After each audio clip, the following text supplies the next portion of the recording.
Congratulations, Joey! Graduate ka na! Salamat po, Tito. O ano nagagawin mo ngayon? Malamang sa malamang, ang mga kaibigan mo may mga plano na. Magbo-board exam ka ba? Marunong ka na ba mag-commute? Hindi pa po. Kailan ka mag-a-apply? Apply agad? Kakagraduate ko pala sa college eh. Hindi pa pwedeng magpahinga muna ako? Naayos mo na ba mga documents na ipapasa mo sa trabaho? Documents? Marunong ka na ba mag-commute? Ano ba trabaho kukunin mo? Trabaho? Wait, ano nga ulit yung tinapos ko? Bakit para nakaka-pressure? Ito na ba yun? Ito na ba ang umpisa ng adult life ko? Dahan-dahan naman po sa panggigisa sa pinsan ko, Mapa. Kakagraduate lang ni Joey, oh. Parang bigla nga ako napagod sa dami ng mga tanong nila, tita. Baka ikaw, may gusto ka pa idagdag. Ang idadagdag ko lang, uminom ka ng multivitamins and minerals like Centrum Advance. Eh? Mag-take ka! Centrum Advance with proper diet and exercise has multiple benefits for young adults like us. Centrum Advance supports strong immunity. Tulong din ito sa healthy skin and energy. Helpful ito lalo na kapag nagsimula ka na magtrabaho. Ayos! Salamat, pinsan ha! Basta wag mo lang kalimutan mag-proper diet and exercise ha. So anong gagawin mo sa degree na nakuha mo?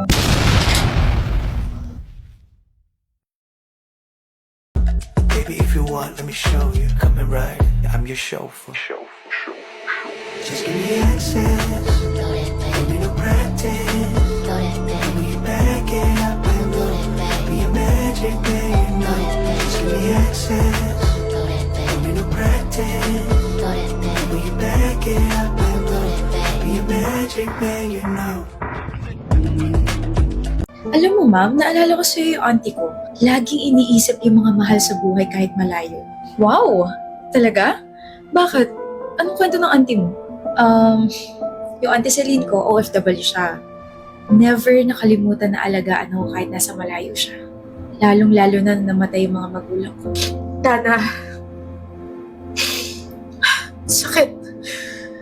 Sobra. Hindi ko pa rin matanggap na wala na ang iyong nanay at tatay. Bilis ang pangyayari.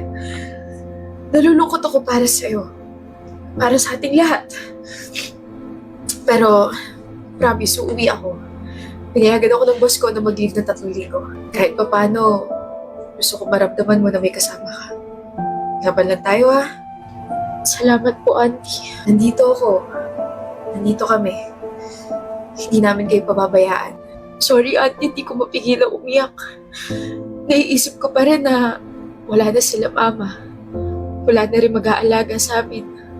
Dana, alam mo naman nandito lang ako at mahal na mahal ko kayo. Malapit na ako makauwi at masasamahan kayo sa guro at lalo na sa paghatid sa mama at papa niyo. Hitayin mo ako ha? Opo, auntie. Thank you po talaga. I would describe auntie as someone who's fierce and walang inuurungan. Bakit ka umiiyak? Ano nangyari? Naaksidente ka ba? May nangyari ba? May masakit sa'yo? O baka naman may nagpaiyak sa'yo? Sino yan? May nagsabi sa akin na ulila raw po ako. Anong ulila? Hindi ka ulila, nandito ako. Never ko raw po ulit ma-experience yung may mga magulang na nag-aalaga ng anak. Dana! Po, magulang mo ako. Simula nang dumating ka sa akin, magulang mo na ako kaya huwag kang magpapa-apekto sa mga sinasabi nila. Okay? Kahit fierce at walang inuurungan yun, sobrang soft-hearted niya pagdating sa pamilya. Inuubo ka na naman, Dana. Wala to, auntie. Huwag na po kayo mag-alala. Ay nako, huwag mo naman kalimutan na palaging uminom ng tubig. Uminom ka ba ng gamot para sa ubo? Apo, umiinom pa ako ng Solmux para makatulong sa ubo ko. Thank you, auntie.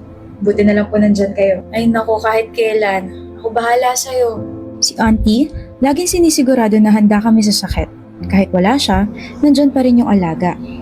She put her life on hold, sacrificing her own dreams, desires, and comfort to provide for us.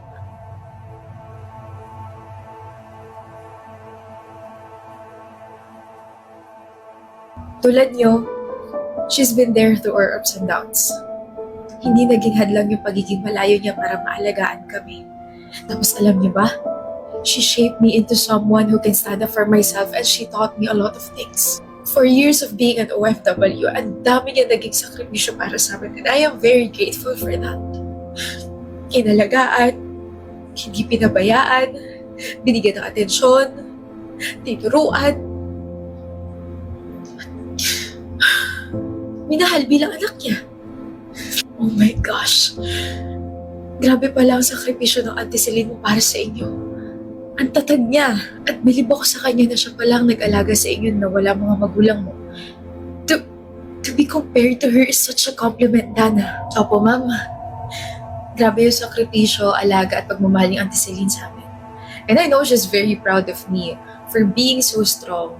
Kasi nakita niya kung paano ako nadapa ng ilang beses but still managed to stand up and continue life despite all the things that happened to me. I know na masaya siya by looking at me, watching me grow up as someone like her. I'll be forever thankful for her kasi kung wala siya, hindi ko alam kung saan ako pupulutin. My Auntie Celine is my role model in life. Alagang auntie talaga po kami ng pamilya. At ito rin po ang alagang Unilab story ko kasi habang nasa Malay si auntie, sinisiguro niya na may mga gamot at vitamins kami parati na gawa ng Unilab. Thank you for Thank you for sharing that, Dana. You made me cry. Naku, inuubo po kayo.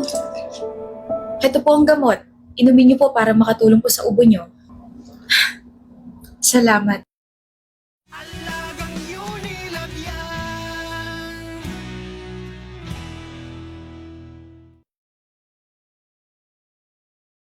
Girl, you have chika. Ako talaga? Bago yan ah. Oo, may chika ka talaga kasi ano tong nababalita ko? Hiwalay na kay ni Christopher. Ah, so totoo nga. Ano nangyari? You guys were together for 6 years. We tried. Anong we tried? We tried to fix our relationship pero hindi na talaga namin alam paano na ulit ayusin. Babe, okay ka lang? I feel like you're being distant these past few days. I'm okay. Are you sure? Alam ko namang hindi ka talaga okay. I can feel it. You can tell me anything, babe. I just want us to communicate again. I'm fine, Jamela. Just going through a burnout from work. Okay. Morning. Morning. Jamela. Are we okay? Yeah. I think so. I don't think we're okay. Parang hindi na nag-work, Christoph eh. May project tayo sa Rizal subject, di ba? Sabi ng prof natin we need to visit Intramuros and Rizal Park tomorrow since National Heroes Day has just passed. Oh, na-excite ako bigla. Pero anyway, may naalala lang ako bigla. I can't believe we just lost 3 ranked games last night. I mean, I did my part as a mage, but you...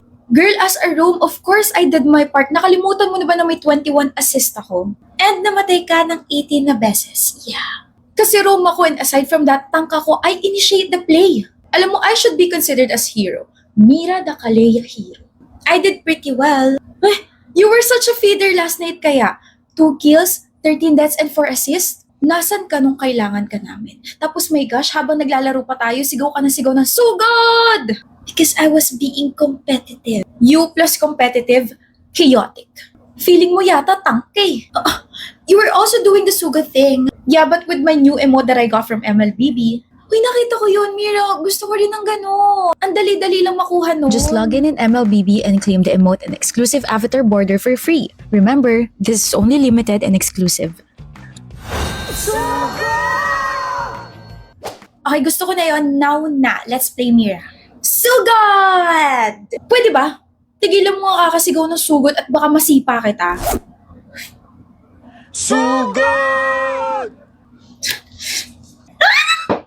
We can still try. We've been trying naman. Pero parang palayo tayo ng palayo sa isa't isa eh. I'm sorry if I became distant. Hindi lang naman yun. It's also a me problem. Hindi na rin ako nag-reach out when you were feeling okay. Maybe we outgrew each other. Maybe we got tired of waiting kung sino willing ulit gibain yung pader na nasa pagitan natin. Christoph, hindi na natin maramdaman yung isa't isa.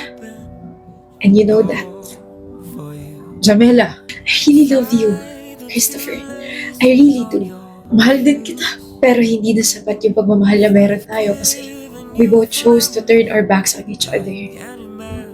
I'm sorry if we ended like this. Sorry rin. We broke up because we forgot how to love each other. Sayang kayo. You just have to accept na some people come into your life to teach you something and not to stay forever. Pagod na pagod, Verna. Halata ba, Mari? Tamlay na yung tsura mo eh. Naku, Ang dami kong labahan kahapon, nakakaloka. Nagbakasyon kasi kami ng parents and siblings ko sa ibang bansa. Kaya ayun, ang daming maruruming damit. Buti na nga na tinulungan nila ako maglaba pero di pa rin talaga kinaya ng powers ko. Kahapon din, naglaba kami. Diyos ko, napakarami rin kasi nag-ukay kami ng partner ko. Pero hindi halatang pagod ah. Ay, gumagamit kasi kami ng smart washing machine from Chic. This is the Cheek 8kg top load washing machine. May powerful stain removal kasi may 4-stage cube wash with different water flow directions.